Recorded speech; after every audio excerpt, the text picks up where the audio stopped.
The Art Gallery of Ontario, housing over 80,000 works of art, is one of the premier art institutions of the world. It is the most prominent museum in the country and is one of the largest in North America.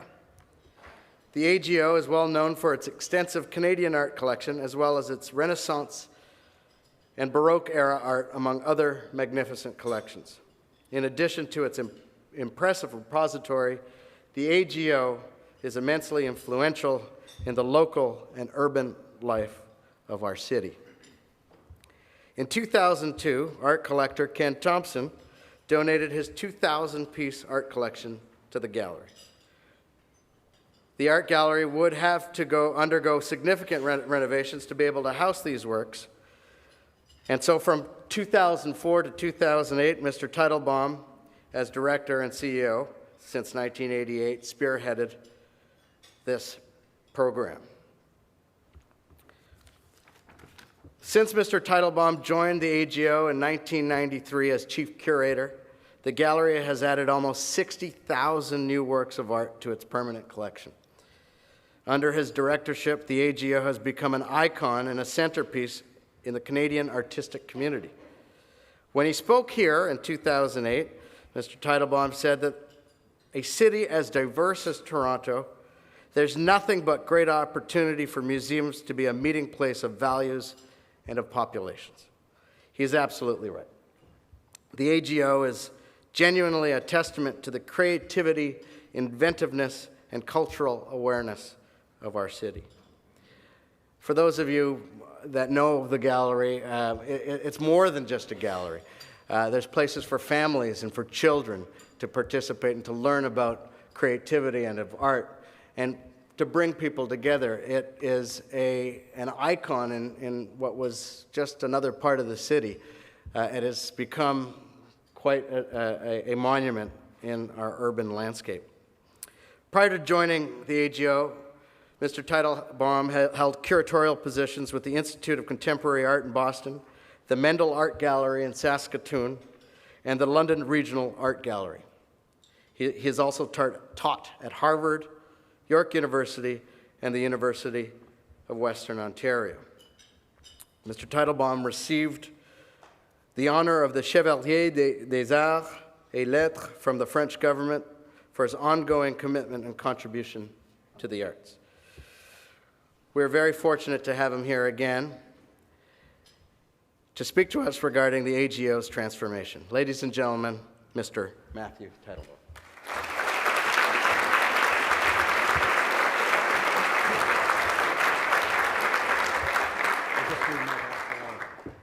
It's really too bad this guy has a real job, because I'd hire him for me. You know, like he does a great, you make me sound so good. Thank you so much. I just want you to know what it's like to stand up here looking at all of you. I have my wife and I have Lisa both looking at me while I'm up here and saying, smile, right? And I'm thinking to myself, I'm thinking, how could I think and smile at the same time? But thank you so much, everybody, for being here. I do have some remarks to share with you, and thank you, Noble, for that great introduction. I want to acknowledge Shabin Mohammed, a great board member at the AGO and a member of the Rogers family. Sheikh Athari, you're a hero of mine, and I'm glad you're here. And, of course, Tim Jones, who is single-handedly, I think, building the city of Toronto. Thank you, Tim, for being here. I'd be remiss if I didn't acknowledge some of the guests we have at our AGO head table.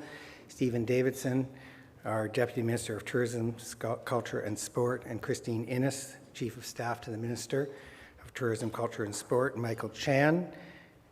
I have to say, as I do, Stephen, the province has been a great partner to us.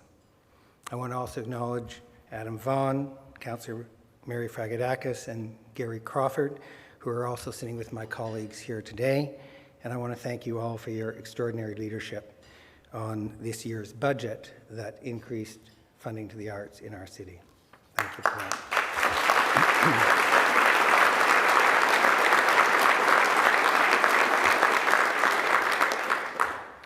I'd also like to acknowledge AGO board members Jim Fleck, Avi Bennett, and Beth Horowitz, who are here today. Here at the Empire Club for over 100 years, people have gathered to talk about Toronto, to talk about issues, and to talk about our future. Earlier this week, the Empire Club hosted John Tory, who challenged us to think long-term and demand better when it comes to public transit. And thank you, John, for being here today. In a few days, the club is hosting Sheldon Levy, the president of Ryerson, along with a panel of entrepreneurs from Ryerson's Digital Media Zone. How Ryerson's Digital Media Zone came to be is a remarkable story. A group of students recognized the way that they were learning needed to change if they were to be successful in the new economy. They challenged the status quo, challenged authority, and Ryerson took a risk, and they are achieving wildly. The DMZ, as they call it, is now one of Canada's largest incubators and multidisciplinary co-working spaces for young entrepreneurs. Both John and Sheldon have something in common. They feel the need to change the status quo, to advocate for change, to make things better for our city and for our future. In fact, I'm confident that all of us are in this room because we feel that together. And I want to add my voice to that group. I want to challenge all of you to think boldly, to take risks. How do we do this? I think we should think like artists. Artists challenge the status quo. They think and dream big. They see things that don't yet exist, and they change the scale of things. They make large issues of our time intimate by personalizing ideas and messages and making them on a human scale. Artists, however singular their voice, reach the public through collaboration and sharing. Ai Weiwei, one of the greatest artists of our time, faces the issues of our time, the freedom of voice, questions of authority, in a language that is accessible, interactive, and comes out of dialogue he has with his audience. What's my learning from this? This is how Toronto can be great. All of us working together, thinking creatively, city building. I want to challenge you all to believe that we have the ability to think creatively and that we don't have that far to go in building a city that's second to none. Since the AGO reopened after our major expansion, and for many years before that, your Art Gallery of Ontario has run balanced budgets while presenting what we believe to be increasingly dynamic and engaging programming. Our visitor numbers, our growing visitor numbers, suggest this to be true. We are proud of this, and we've worked hard at every staff and volunteer level of the organization to achieve this result. We have focused on fiscal prudence, revenue generation, and smart programming to stay relevant in a city rich with gallery alternatives. And the result has been that we have learned a very important lesson. We are actually richer the more we give away. Giving away makes us richer, and here's my thought. The more we give away to others, the more access we give for community and youth groups, the more community-based membership programs we offer, the more we allow others to determine what goes on in our gallery space, the more we give away in both material things and in expertise and authority. This is how we truly create collaborative and partnership relationships with other organizations, individuals, and social causes. And this is how we increase our reach and our relevance. In other words, we can give away some of our authority and link it to collaboration. The more we do this, the greater will be our utility as a civic institution. As the great contemporary Serbian artist Marina Abramovic said recently, the interesting thing with collaboration is to give up a part of yourself. That is, you have to give something of the sense of history and authority as you know it. You have to take a risk. I make this point because I want to talk about the place of public institutions, especially art museums, and their increasing importance in the ecology of city building. I believe the most important need that museums can now fill is by encouraging new forms of collaboration, and that those forms of collaboration can lead to new pathways to learning. Museums are a place to model new ways of learning, thinking, and doing. Museums are a place to share the skills that encourage a more creative workforce. Museums are a true place for public dialogue in our city. John Tory might argue it's the legislature, or Adam Vaughan might argue it's the city council. I don't know how good they are on the public dialogue side, but I sure believe that the museum is a place where people can come together, share ideas, and build something new. Indeed, public space for dialogue is rare these days. Maybe universities, perhaps David Pico Square, the ideal of Nathan Phillips Square. But to this list, I would add museums, a place where conversations can happen. Collaboration is the key element in the building of a new civic space. Those of us involved in large institutions realize that we have to extend a true invitation to those who think differently and more creatively than we do. And in exchange, we need to be more involved in conversations where the role of artistic creative thinking is recognized and valued. At the Campanile in Florence, the portraits of the great artists and writers of the day are embedded into the architecture forever, because the voices of artists were valued and seen as timeless.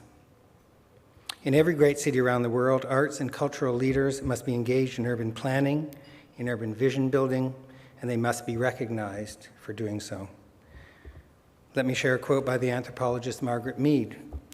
The city is a center where any day, in any year, there may be a fresh encounter with a new talent, a keen mind, or a gifted specialist. To play this role in our lives, a city must have a soul, a university, a great art or music school, a cathedral or a great mosque or temple, a great laboratory or scientific center, as well as the libraries and museums and galleries that bring past and present together.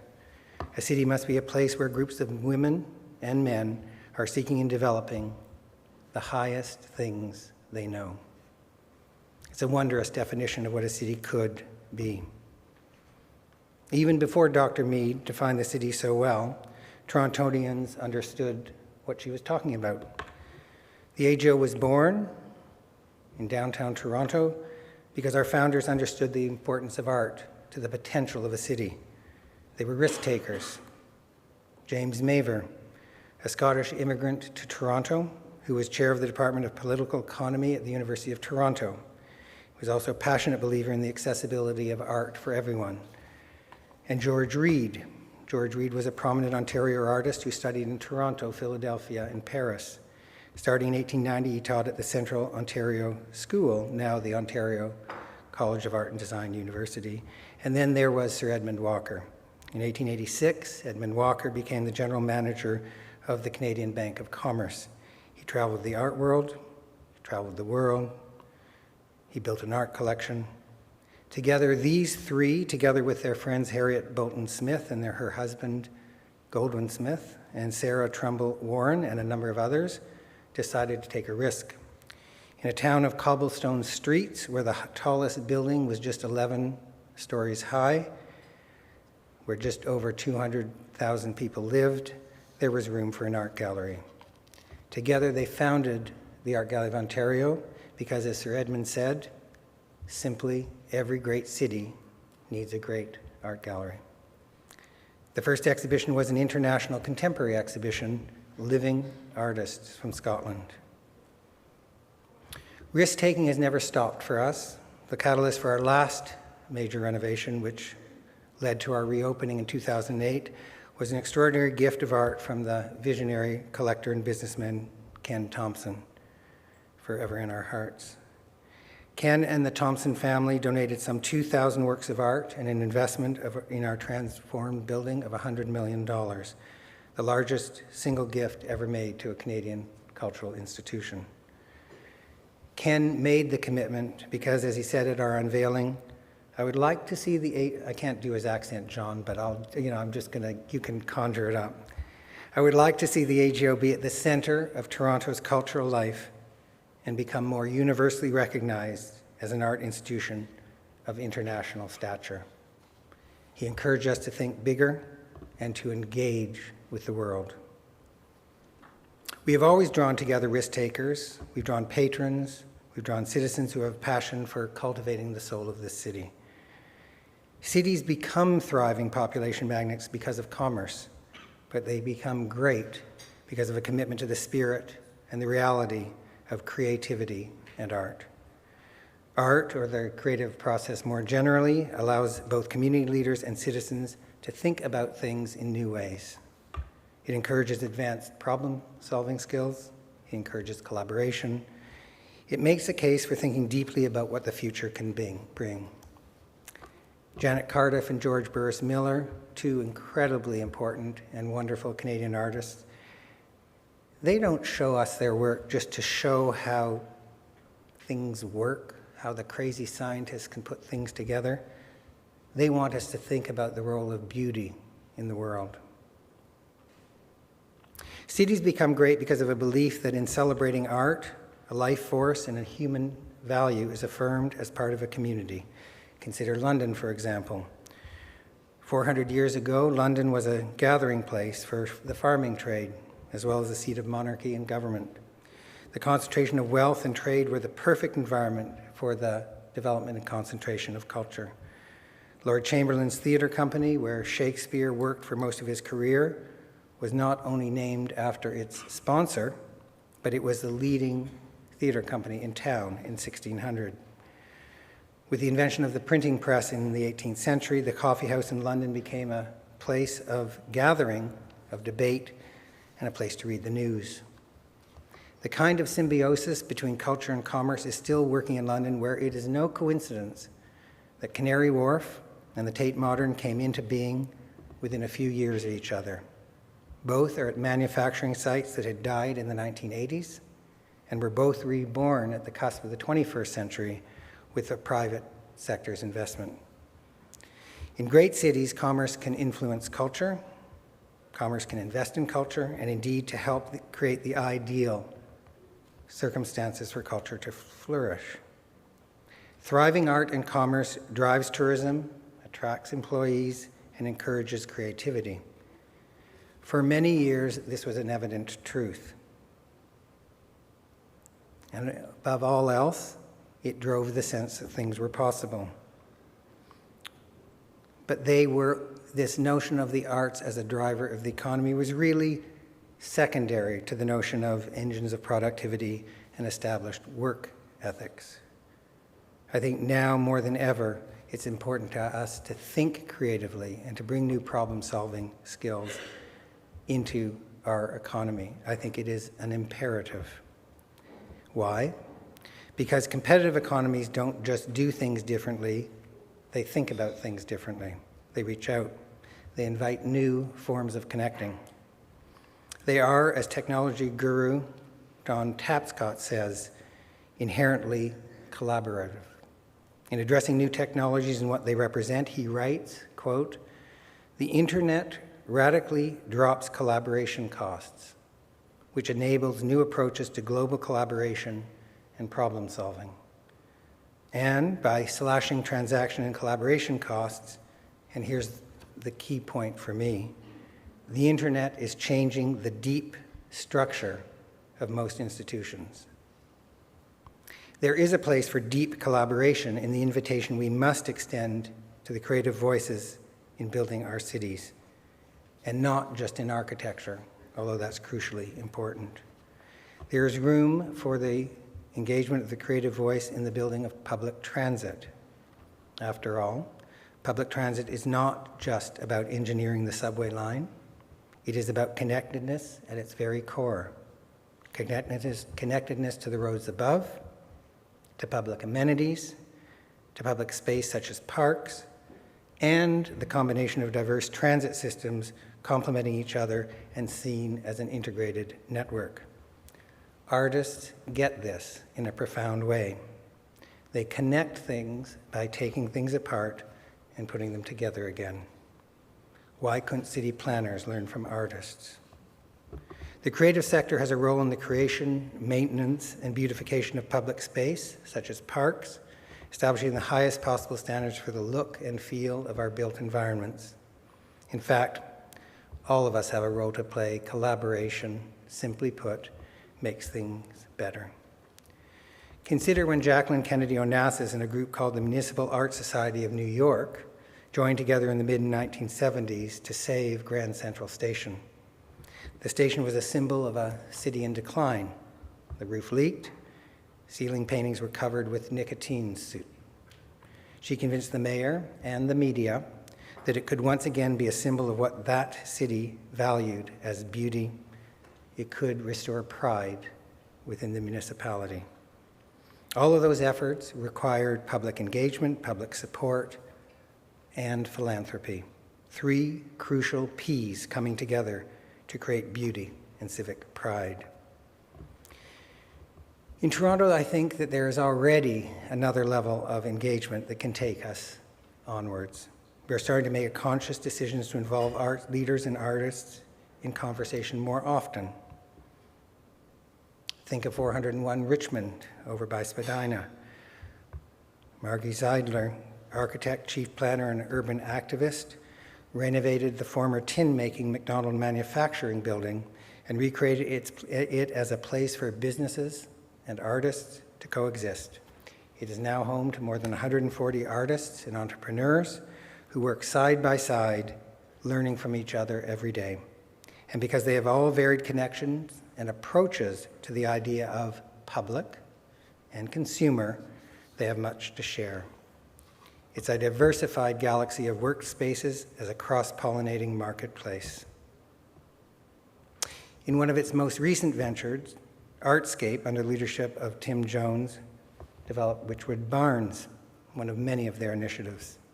It's a former streetcar repair faculty, and Artscape turned it into a complex for an artist live-work space, facilities for not-for-profit organizations, a community-run gallery, and a covered street for farmers and for art markets.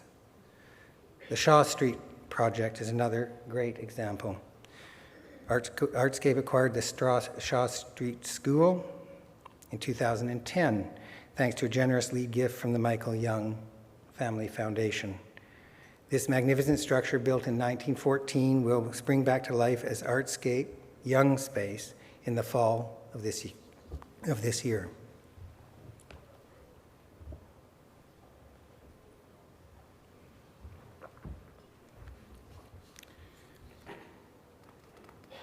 At 75,000 square feet, Artscape Young Place will be the largest cultural institution in the Queen Street West area. It will be truly multi-purpose, including studios for artists, craftspeople and designers, learning labs, gallery spaces, and community space. Imagine for a moment the conversations that will go on there. There's Daniel's Spectrum, too, one of the city's great new initiatives, and Seema Jethahala, the managing director is here with us.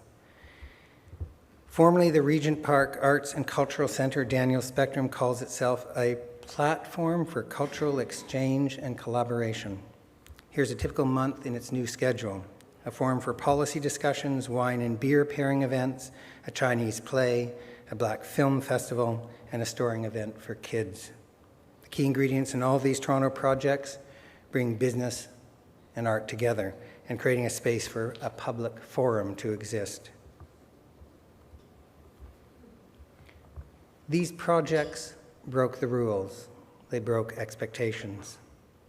At its core, these projects embody ideas of collaboration, the use of space to bring audiences together, creating a great, rich, and deep public square for dialogue, allowing by virtue of their investments in space, new conversations to begin. Every sector has the potential to be more creative and more collaborative, and that, in time, will be the best competitive advantage of our economy. The new economy is not just going to be about knowledge anymore, or expertise in the conventional sense. Learning will always be a requirement. Integrated, high-level thinking skills will be in demand, and creative use of data, of course. But ideas about singular authority or expertise that is sole-sourced may largely be a thing of the past. The creative economy, or our next economy, is where there are few boundaries between economic activity and creative activity, where the synergy between art and business helps both thrive, where invention is both creative and commercial. I think we need to foster the creative economy, a place where what we don't know is more interesting than what we do know, and where engagement with the unknown, a key learning we can take from artists, is encouraged as a pathway to something new. As Pablo Picasso said to me, or not to me, wasn't really to me. As Pablo Picasso said, everything you can imagine is real. It's about how we think now. There are fewer boundaries between disciplines, and we need to learn to think differently. It's a point that Thomas Friedman made in the New York Times a few weeks ago in his March 30th editorial titled, "Need a Job? Invent It." Friedman relates the following exchange he had with the Harvard education guru, Tony Wagner.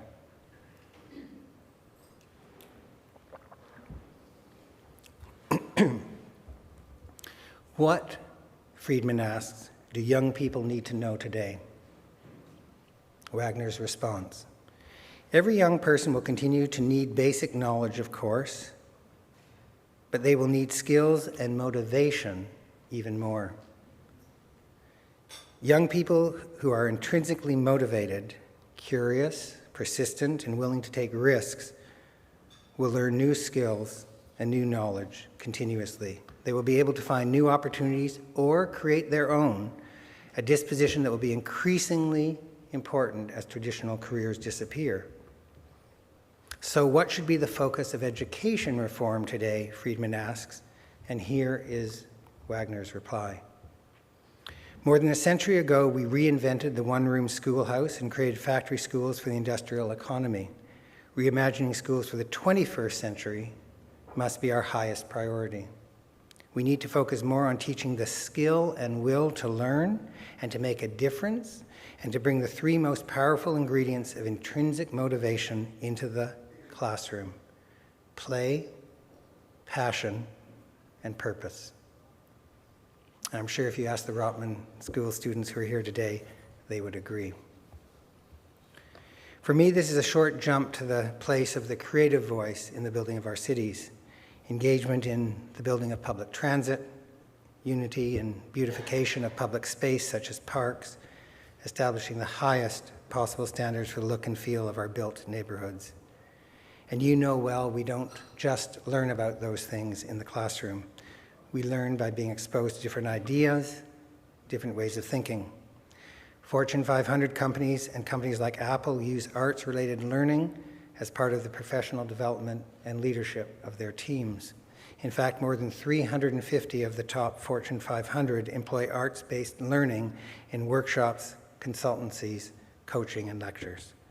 IBM's Global Business CEO study found that creativity is the most crucial factor for future success. And that is why cities need to be laboratories for generating new art and new artists. If we build places for creative collaboration, if we cultivate spaces for cross-disciplinary conversations, I believe that Toronto can take its next great step in being a great city. We have all the elements to build a city of wonderful experiences, of fresh encounters, just like Margaret Mead said. The diversity of our population, in ethnicity, skills, and our reputation as a fair trader in the world of ideas place us perfectly to encourage this. We have imaginative business leaders, ambitious and groundbreaking artists, and wonderful political leaders. We have great centers of learning, universities, colleges, and a growing range of internship programs. We are a draw for students and for immigrants. We have all of the right ingredients. We have a cell phone also. Is it mine? So where do we start? We need to strengthen the partnerships that are being made and developed, those links that are being made here. If you are a developer, Invite artists and the arts community into your conversations about how to make buildings more beautiful and more integrated into the city. If you're a city planner, invite us into your conversations about how to make your city more beautiful and more connected. If you are a banker, business leader, board of trade member, invite us into your conversations about how to collaborate, take risks, and grow our economy. Why? By opening up the conversation, I deeply believe we can begin to think like artists, think boldly, and take risks. So the challenge to us is, do we have the courage to be a greater city? I believe we do. We're all great city builders. We believe in the place we live. I'm willing to be your partner, and I'm so glad you are all here today. Thank you so much.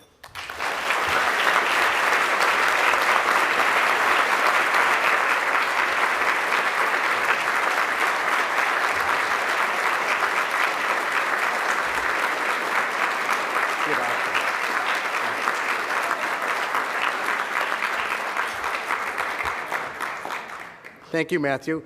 I think we're going to have a lunch served now, so and we're going to start into our Q&A session here. Just for the record, because of Roger's sponsorship today, you can keep your cell phones on throughout the whole time. We encourage you getting as many calls as possible. I believe that there's some microphones running around, and lunch will be served right now. And is there an extra microphone up here so that I can moderate from here? And so we should take this opportunity to ask our speaker any question that you might have on your mind. One, obviously, to educate yourself on your topic, on your question, but more importantly, this room, as Mr. Teitelbaum identified, is filled with influential people. You have developers, you have politicians, planners, corporate people. So this is an opportunity, and the ultimate purpose of this club is to start the conversation and to continue the conversation. So feel free, and we have some more time. It's being recorded live on Rogers, so enjoy your lunch. And are there any questions? Why don't you take the lead here, and I'll moderate from here.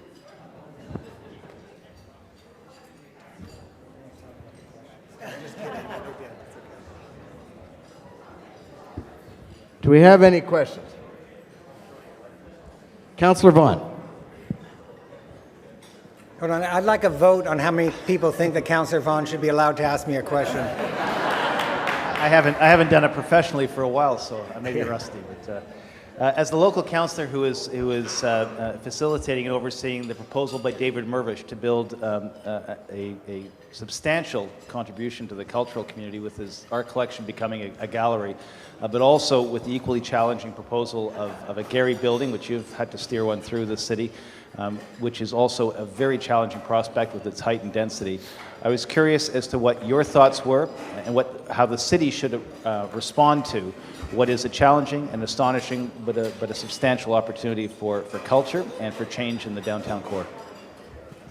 Did everyone hear the question okay? It was a question of, Richard, could you hear okay? No.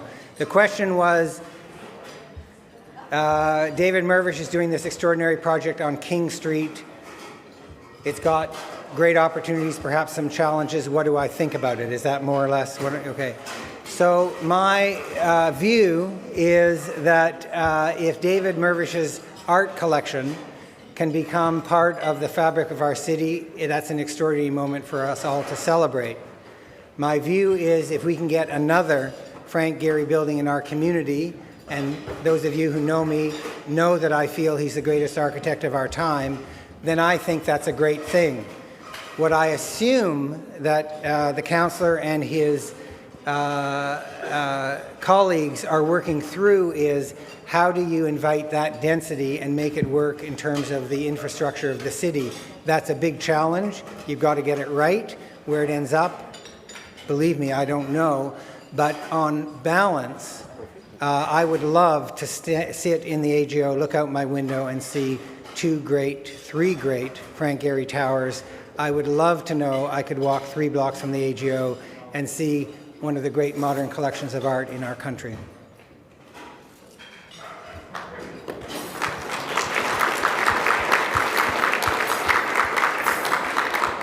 Any other questions of our speaker? Do you want to know what I'm going to ask Ai Weiwei when I see him next week? Do you? Well, some of you may know that we're bringing the Ai Weiwei exhibition that was organized in Japan and is coming to the Art Gallery of Ontario third week of August. Going to make a personal relationship. He is very interested in the work that we're doing for the exhibition. He knows deeply that there is a small possibility that he'll be able to come to Toronto, and a very small possibility that we can't actually influence. He doesn't have his password. But I'm going to talk to him about the various ways in which he can be present, either directly or indirectly, in our city. Is there works of art we can take out into public space? Are there ways we can engage the Chinese community in activating an interpretation of the work that he's doing?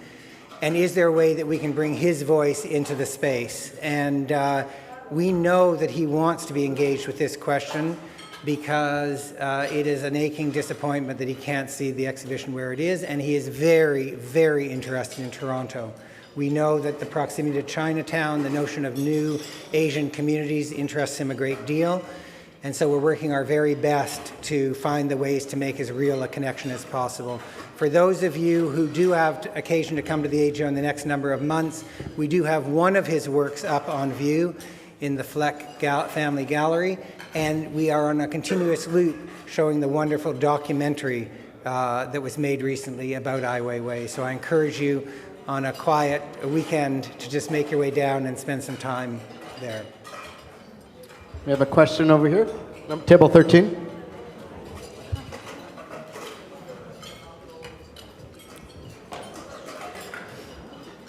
Hello, Matthew.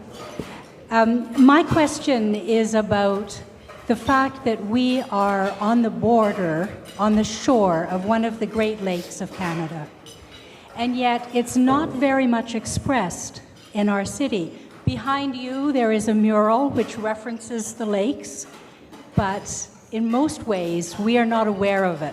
And it would be wonderful if we could think as artists and bring that waterscape more into what we do in Toronto. And have you any thoughts about that?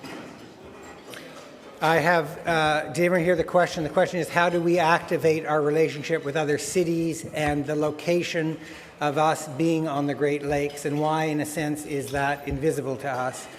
And I have, in a truly leaderly way, a completely contradictory set of two thoughts.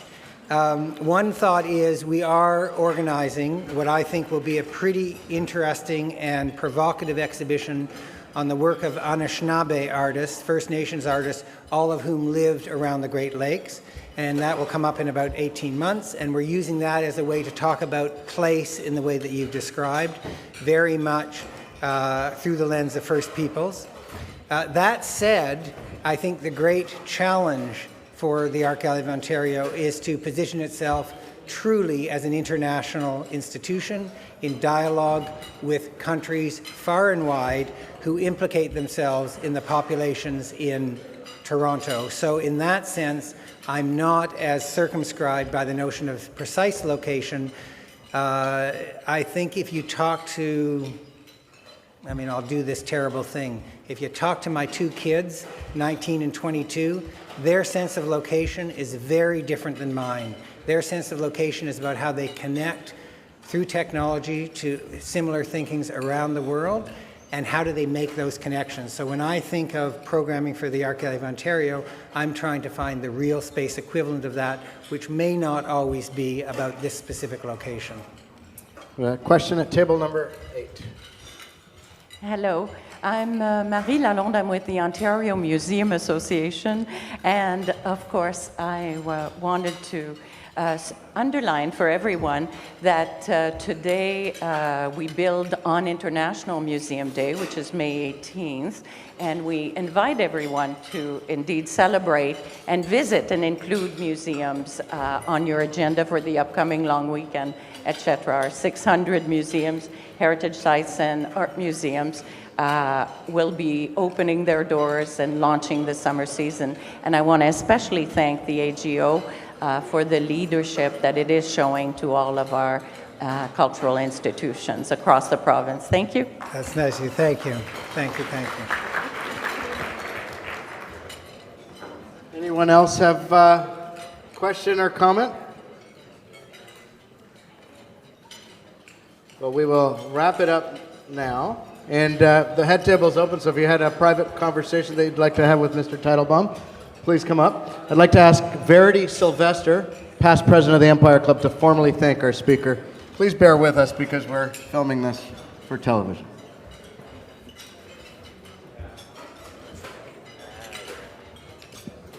Here you go. Thank you. Ladies and gentlemen, distinguished guests, fellow members, and guests of the Empire Club of Canada, I have the honor to express our thanks to Matthew Teitelbaum for joining us today. Over the years, you've taken some remarkable steps to bring people and art together.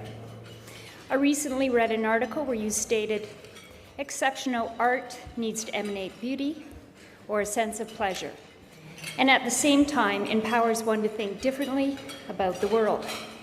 Thank you, Matthew, for keeping Toronto a vibrant cultural community and for making us think differently. Thank you.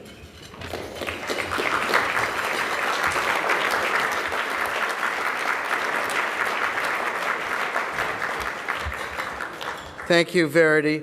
Now, this isn't exactly a Thompson family gift, but on behalf of the Empire Club of Canada, I'd like to present you with this book. It's a book that's called Who Said That? Memorable Notes, Quotes, and Anecdotes from 100 Years of the Empire Club.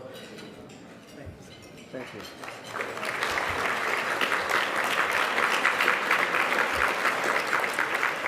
This being your third time here, I'm sure now you have 2 Christmas gifts that you can give away. Finally, each one of you should have at your seats a list of upcoming events. And I'm pleased to let you know that we have a great lineup of speakers. As mentioned, John Tory was here last week, so if you had a chance to attend, you would have had a great lunch and a great talk by John Tory. On Monday, May 13th, we have Andy Byford, CEO of the Toronto Transit Commission. On Wednesday, June 5th, we have Stephen Bashir, and he's the governor of the state of Kentucky. And on Thursday, June 20th, get your tickets early for this one because it's going to be a sold-out crowd. We're going to have Cardinal Collins being interviewed by Anna Maria Tremonti on the inside of a papal conclave. So that should be interesting. And all of those are listed on our website. A final thanks goes out to Rogers, again, for sponsoring our event, the Jackman Foundation for sponsoring our student table this afternoon. I'd like to thank the National Post for being our print media sponsor. This media will be carried and aired on Rogers TV. We're very grateful for your ongoing support. We're on Twitter and on Facebook as well.